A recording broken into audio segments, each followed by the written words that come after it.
Hello there and welcome, and in today's video I'm going to be showing you the top 10 most amazing Ark Tames. So without wasting any more time, without further ado, let's get straight into it. In at number 10 we've got the Uranus, and I'm putting this creature here because everyone really realistically does use the UT in a given boss battle scenario. You'll use it with that roar that it has, which essentially buffs your own creatures up, and also they will take less damage. It is called the Courage Roar, and they also do have a Fear Roar as well, although that's not really commonly used as it does have a size limit. But still, if someone's trying to raid your base on a Pteranodon, you can actually use that Fear Roar, and that player will lose complete control of the flyer that they're riding, or it could be a glider in the case if maybe they're on one of those smaller other gliders. Just some nice PvP tips for you people out there if you know you're in need of that, because sometimes you might be in a scenario where you have a UT and you need to get a Pteranodon away from your base with an enemy player on it. Just simply use that Fear Roar. But I also find they're great general carnivores as well. They have quite a lot of speed and mobility on them, which you don't really get on a Rex. Yes, the Rex is a great boss creature, but still it doesn't really stand. It's one of those amazing Ark Tames for me because it's not really as versatile, and some people might forget about the UT apart from those other that boss use, of course, that I've already mentioned, because you really can get a lot out of this creature, and it just, people generally don't, and that's what I don't like about this creature, or what I don't like the outlook on this creature. People don't really use it as much as they should in their uses that I think it really works in. So continuing on, we have got the Crystal Wyvern, and this could be of any variety, just whichever one you find preferable. For me, it is the Blood Crystal Wyvern. I know there isn't a Blood Crystal Wyvern here, this is simply just a tropical one, but I know a lot of you down in the comments have been really liking the Ember Crystal Wyverns, and I do definitely agree with that. They are quite a nice Wyvern to have. And the reason why I say these are so much more amazing than just the regular old Wyvern is I find there's a lot more variety, and also just generally they have nicer special abilities. Yes, breathing fire or lightning or poison or ice is still definitely something cool and useful, but they're a lot more inventive with the Crystal Wyvern abilities, and I find, considering just how easy they are to tame compared to the normal Wyvern, it really is a no-brainer just to get these instead. Yes, they are locked behind kind of a level 60 barrier, and you do need to get that primal crystal, so you need to knock out a Crystal Wyvern first, but I don't find that to be too much of an issue when taming these things. I really don't struggle with it as much as raiding a Wyvern Trench. And yes, you can do it with a Field Hawk, and it's not the hardest thing in the world. You can do it with the Griffin relatively easily as well. But then you've also got to go through the whole raising process, and really it's a lot of time and effort you have to put into it, especially on official. Whereas with these creatures, yes, maybe getting to the level 60 might be a little bit of a challenge, but as soon as that passive tame is finished with that primal crystal, you've got yourself one of these things, and they really are just great flyers to have. It's 100% worth getting one. So the Snow Owl, I find, often is very much used, but also not often talked about in a way, because I find that yes, loads of people use this thing, but they don't talk about it as much as they should, just considering how great this creature is. And some might say, well, there's just simply better creatures out there, and I will agree, it's not the cream of the crop, it's not the best Ark creature out there, but it definitely is one of those most amazing ones in my opinion. But obviously, considering that we're only in the number 8 spot, there is still going to be a lot more to come with this creature. Namely, they do have the Dive Bomb ability, which you can also find on the Desmodus and the Griffin, a terrific ability which I really do love, as it vastly increases the speed that a flyer can travel at, even if they're just general coasting in terms of their flying is not the fastest. If the RG had this ability, it would be absolutely insane. The RG is actually later on in the list, by the way, if you're wondering about that thing. They also do have, not the RG, the Snow Owl in this case, you can probably tell that already. They have a heat-seeking UV ability where, you know, you can spot out and scout out any creature. Just apply this to what you really think it would be. And also they can heal any kind of creature as well, that being your own creatures, wild creatures, or tamed ones. It goes around full circle. And also this is really useful as well if you're knocking out a wild creature and yeah, its health is simply too low. You've pumped so many tranks into it that its health is really low, but also it's still not knocked out yet, and sometimes you might get this on some wrecks as if they've been battling stuff before. Their health is already quite low and you start knocking them out and it really gets to a stage where you can't put any more tranks into them. Then simply use one of these things to heal them back up and you will not regret the benefits of this, because then their torpor won't go down so much where you have to wait. And also sometimes if you go out of render distance on single player, this actually always happens on single player, if you go out of render, they're not going to keep healing up. On servers you can maybe just log off and then log back on, but so there's a little bit of inconvenience in that. Obviously you can also just heal up your own creatures as well in whatever situation that you might find yourself in. But also the snow owl pellets can be used a lot for getting great loot out of gachas. I felt like I said also a lot on that, but anyway, continuing on with the list. So in at number 7 we've got the Reaper. It feels a little bit weird to be putting this creature in at number 7, but considering I don't really use it as much, and yes, it really fits into its map perfectly and all of that, I kind of have to degrade it slightly where it is on the list, because personally I am also factoring just generally how amazing these creatures are to use and how often I kind of use them as well. Yes, I'm slightly shifting the words around a bit, as you could say, well, this is amazing creature to tame, and it's truly amazing because it deals loads of damage and it just really is a great creature to have. But personally it's not one of my favorites in regard of just general use. Yes, I'll use it tons on a map like Arboration, or on Gen 2 as well. I use it a fair bit considering they spawn on the map, but I don't tend to transfer these across maps just to use one of these things. I don't like them quite that much, although there is really no better feeling than taming a Reaper for the first time, especially on Arboration, because there is a long process in it, and it would be a big shame to not include them on the list, considering just how cool and amazing they look, just how great they are as creatures. They deal tons of damage, they really do pack a lot of punch, and they can travel quite far as well, almost maybe as far as a Carcanos can throw some kind of dodo or literature. So that's another pretty amazing creature as well, although it is not making the list today, but I guess it got a little brief honourable mention. In this list, the Shadowmane really did need to be talked about. Come on, this creature is packed full of all kinds of abilities. It does deserve to be here. Firstly, it is an extremely mobile creature for its size, and yes, while the Thyla does a similar sort of thing, in a way it doesn't really compare to the amount of height that you can get out of this thing. There is a serious amount of mobility withheld, and yes, it cannot climb any kind of wall or vertical surface. Once you see this jump in the B-roll here, you'll realise that you're never gonna need any of that. It can really jump to insane heights, and it's actually still a little bit crazy to me every time I do it, because although these are amazing creatures, I don't actually use these the most often. I've kind of come off them a little bit recently, but I've also kind of been coming off Ark a bit recently. I haven't really been playing a lot since ASA came out, really, actually, because I've kind of been put off because of the game a little bit. They're also really great underwater tames though, and they have the hydration buff, they can go invisible, they have the pack buff, they're great for bosses, and they have natural armor too. The only real not amazing thing about them is just the horrible taming method, which I will still never like to this day.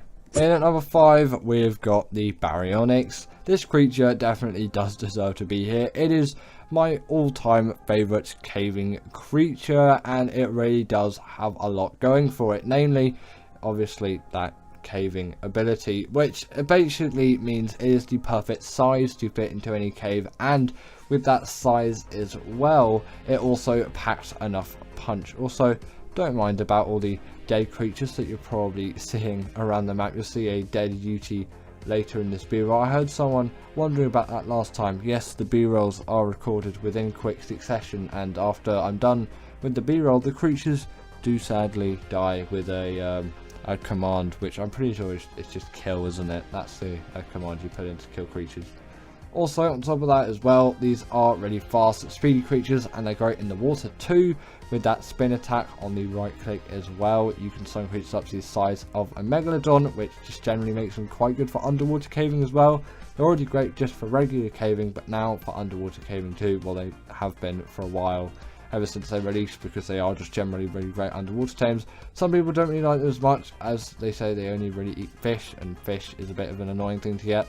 Coelacanths are absolutely everywhere if you know where to look for them. That really is not an issue which you should be running into. So the Desmodus is one of those creatures where it has to be on an amazing creatures list. Not only can it make Sanguine Elixir, which is an absolute feat for doing any kind of tames, essentially doing 30% of it for you with a click of a button, they are also blood bag farms, and also you can just with that tame even more Desmoduses and also Bloodstalkers. And I'm going to give the Bloodstalker an honorable mention here as well, as it really is truly an amazing creature for me. I just couldn't find a place to fit it on the list today, so I didn't, but personally I would say it deserves to be in the realms of the number 5 to number 3 spot, and it really does, in my opinion, deserve to be here. It's just there's some other creatures which I think deserve it slightly more, and I put them there instead, but I decided I'd talk about it a little bit because it's really just a great underwater mount and I love it so much. It's generally a great travel mount. It's really cool model design, generally amazing creatures to use. Once you've got over the learning curve of controlling one, they are fabulous.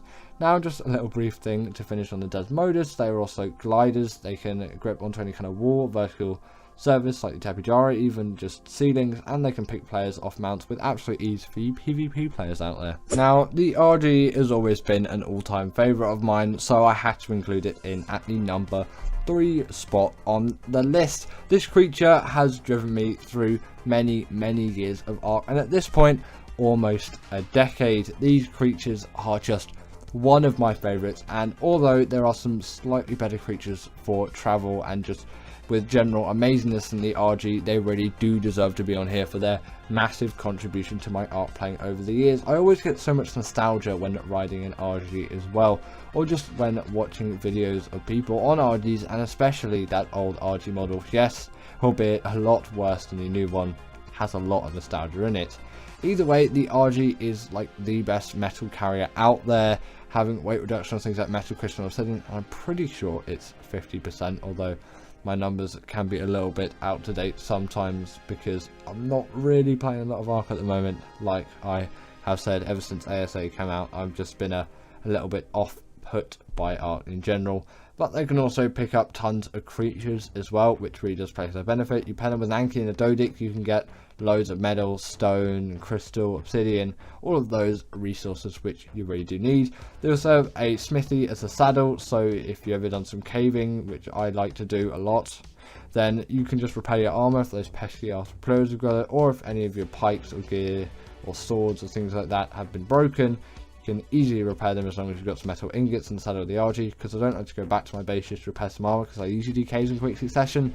And they also have a nice healing regen thing. In at number 2 we've got the Maywing, and this is really the king of travel, and it only just scrapes past the RG. I was tempted to put the RG in at the number 2 spot because of just how amazing that creature is, but the Maywing is just so much more amazing at speed and ease of travel that it needs to be here, as a lot of the recent Ark playing that I've done, or the scarcity of recent Ark playing that I've been doing, has been just generally a lot of travelling and exploring maps. I know it's not really the thing that you're going to be doing the most, but travelling from A to B is definitely something which you're going to need to do in Ark a lot, and that this really is the best creature out there for it. It's so quick, so mobile, so easy to use once you've just got over that first general learning curve, and it can be used really on any map and it works just fantastically. Yes, on Arboration a rock drake is going to do better, but they really don't need a lot of elevation to work like the rock drake does, which is obviously why they're much more of a favourite when it comes to travel. They can also skim across the top of the water, they're pretty good swimmers as well. They also are a portable feeding trough for you breeders out there, and they're not the worst berry gatherers too, so you've really got a lot of abilities in one. And considering the saddle unlocks at level 18, it is really a no-brainer to put them in at the number 2 spot. And at number 1 is the Deinonychus, and this always tops my list. I don't know what it is for me, but I do know what it is because I put it here. I don't know why. I've said that twice on some lists now. But this creature is just so good as a boss creature, and so good as a general travel mount. Yes, maybe not as great as the Maywing. I've been using the Maywing a lot recently, but I've still been using the Deinonychus a lot just for land travel and a bit more deeper and in-depth exploration instead of just flying around the map just like a madman. They also can grapple onto creatures and deal tons of bleed damage to them, which is obviously extremely useful especially in boss fights, as it actually still does bleed damage to bosses, which as far as I'm concerned, no other Ark creature does. They also have the pack wealth as well, which again is going to boost them even more in boss fighting scenarios. They really are the go-to for that. Unless you're on Extinction, then use a Giga or a Carcharodonsaurus. Probably Carcharodonsaurus, because their health is a lot more reliable, as they do not have the rage buff. Again, they're two great, amazing creatures as well, and the Giga has really been through a lot with me, and I guess I'll give it a brief honourable mention here as well, because they really do deserve to be in this list somewhere, except I just couldn't really find a place considering all the other creatures that I put on this list instead, because I just find all of those to be more amazing to me. Also, the Deinonychus on top of this takes no fall damage whatsoever, and it can climb up any kind of wall or vertical surface like the Thyla can. Not quite as elegant as a solution, but I still really don't mind it whatsoever, and it works perfectly for me. This is the most amazing Ark creature out there, with no doubts. In at number 10, we have the Crystal Wyvern. And the reason why I'm putting this thing here and not the normal Wyvern, or just the Wyvern in general, which a lot of people probably would have put on this list for many reasons. The Wyvern is definitely a very influential creature in terms of what it did for the Ark franchise and its tame method and all of that, but the Crystal Wyvern, in my opinion, is just the superior one. We're just a normal, like, watery one, and the Blood Crystal Wyvern, which is my preferred. The Blood Crystal Wyvern, it's obviously not the one in the B-roll, because this one looks more Crystal Wyvern-y, so that's why this one made the B-roll. It's pretty self-explanatory. But the fact that they are so easy to tame, although, yes, you do have to knock out a Wyvern to get the Primal Crystal, or you have to kill it. I think it's knockout, though. I'm pretty sure it's knockout. Haven't tamed one of these things in a bit. And you also need a level 65 to actually tame one of these things. Although, I don't really find that to be too huge a requirement considering their power, and on Crystal Isles, this will often be my first flyer. Even before a Pteranodon, I will get this thing, and sometimes it is even my first tame. Like, honestly, I'll just tame nothing and get this thing, and then I will gladly enjoy this creature. So that is why I put it in at the number 10 spot. Next up, we've got the Mantis, and I've had to put this creature here. Come on, this creature is one of those creatures where when I look at the Mantis, I look at how fluent it is in all of its abilities and just how unique and great its abilities are. It obviously does have to make the list. Like, come on, it's the Mantis. This thing can wield any kind of melee weapon, not including tech weapons, of course, and this allows it to be just such a great, versatile, useful creature. And the fact that it came out on Scorched Earth, it was really a huge helping hand on that DLC map, and I often transfer them back onto the island if transferring was even, it must have been a thing back then.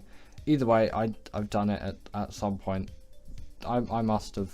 Either way, yeah, transferring happened, and I use these things on the island a lot as well, and obviously, you know, they're just really useful for gathering pretty much everything, which is obviously what you would use them for, so that's why the Mantis is here. Next up, we got the Rock Drake, and there's actually not a lot to say about this creature, as I'm sure pretty much all of you know what it is and know what it does. It is a creature which originally came on Aberration. Not sure what other maps it actually exists on. It did used to exist on Crystal Isles before it became a full map. Does the Rock Drake spawn on any other maps apart from Aberration? Either way, it is an Aberration creature, which came out in 2017. Seems like absolutely ages ago, and is capable of huge amounts of damage, and pretty sure it was like the first glider, like rideable glider that you could get in Ark, which is actually a pretty impressive feat, as I'm definitely sure that had not been done before, unless Ragnarok came first. I'm trying to think of the chronology. It may have not been the first, but either way, it was definitely one of those originals, you could say, and they're an absolute cheese. If you do the Rockwell boss fight with them, like, that boss fight is a cheese. Not the Rock Drake, it's a cheese. They're not actually particularly easy to tame, and the tame method is pretty much the same as the Wyvern, which, again, pretty cool for the time. Next up, we got the Velonosaur, and this is actually one of my favourites, as I've finished it now, but I played through Extinction again, and I was using this thing a lot, and, you know, I really liked using this thing across it, and my opinion of this creature has vastly changed, and actually I did transfer one over from Gen 2, which was an Arvelosaur. It's just basically this, but upgraded. On top of that, just essentially is the next variant, but there's a different letter stuck on because it's a different map. And this being a portable turret, obviously I'm not really a PvP player, I'm a PvE player, but still, this being a portable turret allows me to attack creatures in a way that I've never really done before, and do combat in a way that I haven't done before, and I really enjoyed that new way of doing everything, and that's why I really like this creature. And again, it's kind of the perfect size creature for me. I don't really like really big great creatures and all of that. I prefer smaller ones. I don't know, it's just me, but that's why the Velonosaur's here. Next up, we have got the Snow Owl, and this creature obviously had to make the list. Come on, when you think of this creature, you do think of some of the best creatures in Ark, actually. At least that's what I do think, as this has the gliding ability like the Griffin, although it feels a lot smoother. And actually thinking about this, I kind of want to put the Desmodus here as well, so I am going to put the Desmodus here because I haven't put it on the list. The Desmodus is going on the list with the Snow Owl in at the number 6 spot, if you didn't know, because I didn't actually tell you. But in at number 6 we have the Snow Owl and the Desmodus. Desmodus?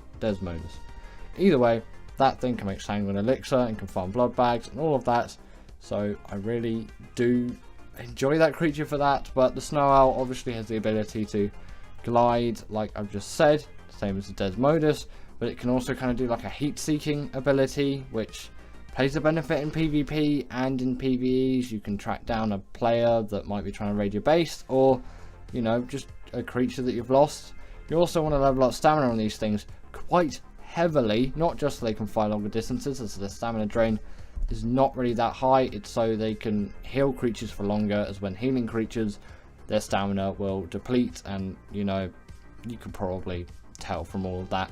So that's why you'd use it for that case. And although they're not as fast as a Managama or all of that, I'm still perfectly happy with their speed and with their very unique and useful abilities. They really do have to make the list. Again, Desmodus as well, in at the number 6 spot. Next up, we got the Bloodstalker, and ironically, I probably think that I should put the Desmodus here instead, but I've solidified it in the list now, and I kind of do prefer the Bloodstalker because of what it does. And I don't really use this thing for travel a lot, which people might say is well, what's the point then?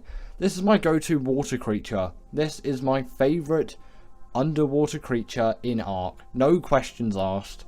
It is just so versatile. It can skim over the top of the water. You can even see creatures under the water as well. It has that ability at its disposal, which kind of helps you if you want to see if danger's near. And it's a really good swimmer under the water as well. And of course, I do use it for traveling things as well, although I might just dish out a Maywing or something for a lot of those things, as I'm just nicer with that creature. Or I might actually use the Snow Owl to travel around. And there are some great other land suggestions as well, like Thylas and Deinonychuses, although the Thyla is not a DLC creature, so I'll speak no more of it. But yes, for me, this is my favourite underwater Ark creature, and that's why I've had to put this thing in on this list, in at the number 5 spot. At least if I count right, yep, it's the number 5 spot. And I wonder if you agree too. Is this your favourite underwater tame, or do you have something else in mind? Now we've got the Reaper, and I had to include this thing here, and in my opinion it is far superior to the Rock Drake, and Rock Drake lovers may not agree with me on that one, but personally, from experience, the Reaper has always been the better tame over the Rock Drake. Just no questions asked whatsoever. This is my go-to Arboration creature. The reason for this is just mainly because that this thing tends to pack a lot in the damage department, and that is kind of useful for me. And unlike a creature like the Giga, it doesn't seem as big, and it really does fit into the Arboration aesthetic, and it is an absolute cheat to tame on Gen 2. So now I have absolutely loads of these things now, thanks to Raj Clark's tutorial. Not sure if Raj Clark came up with it actually. He might have. It might have been someone else. I'm not gonna say that Raj Clark's a fraud or anything, because I don't think he is at all. I'm just not sure of its origins, but I found it from Raj Clark, so let's just say Raj Clark made it, because actually in all fact he he probably did. He is quite a highly valued art YouTuber among many, including myself. And obviously with this Reaper's great aesthetic, great damage, and all those great features, and pretty unique taming methods requiring it to impregnate you, it had to make this list. In at number 3, we got the Maywing. Some people may not agree with this and say the Reaper's better than the Maywing, and you could probably say that, but in my opinion, the Maywing is my favourite travel mount out there, just no questions asked. Although yes, in some circumstances it's not going to be the best because that gliding ability isn't very suited to the environment, but for most things it will get by. Maybe not on all cases in maps like the island, although it does a lot better than the Rock Drake for gliding along flatter surfaces. Although you don't really have as much protection, as you can't just kind of fly away from everything. But they're not just an incredible glider, they also act as a portable feeding trough and can gather berries as well. And especially on Gen 2, obviously their home map, they're extremely useful for travelling around everywhere, and obviously in the space biome as well. It really does play to a huge benefit to have a creature like this, and you can see the slightly disturbing animation for the feeding trough thing. It's I don't really know what to say about that wildcard. In at number 2, we have the Deinonychus, and actually until recently I would have put this thing at number 1, but I've had a slight rechange with my mind recently. I don't know, I've just been different, and my opinions of some things have drastically changed. Not saying that I hate the Deinonychus now, I still think it is an extremely incredible creature, and with that bleed ability, essentially it latching on to creatures and just tearing them to shreds, doing immense amounts of damage, and even to bosses as well. It's the only creature, as far as I'm concerned, and as far as I know about, that can actually do that to bosses, and especially with the pack buff as well, and with no full damage and great mobility and the ability to kind of like parkour around the map. It really does play to their benefit hugely, although my opinions have shifted slightly to the creature at number 1. Just kind of suits me more now than this creature. I'm a bit more chilled with my life in general and my Ark playing, so you know, I'm not all for the busy life of the Deinonychus. At this point I don't really know what I'm saying, but let's get into the number 1 creature now. And in at number 1 is the Shadowmane. And before I talk about all the good with this creature, I just want to say its taming method is awful and I hate it, and I wish Wildcard would change it, but you know, that's never going to happen. And you know, kind of going back on my previous thought there, I don't hate it as much now. That's more previous me, but I still definitely don't enjoy it. But the main things that really stand out for me is this creature's great mobility overall, and yeah, I'm pretty sure it has a pack buff as well. It must do. It has to, when I'm thinking about it. It has a hydration buff like the Spino. Sorry about that. I just I don't know. I ate something just before this video. Sorry about that. That seems a bit disgusting. Sorry. But they're also great in the water, which is nice. I appreciate their waterness. I can't even speak anymore today. That's all I can say about this creature. And give it up for our patrons, Ekaterina Puchkova and Karina Thorne, Dominic Maciejewski, sorry about that name, and everyone else that's on this list. All the people I've mentioned are paid members, and if you feel like that's something you want a shout out at the end of the video, go join the Patreon or become a paid YouTube member.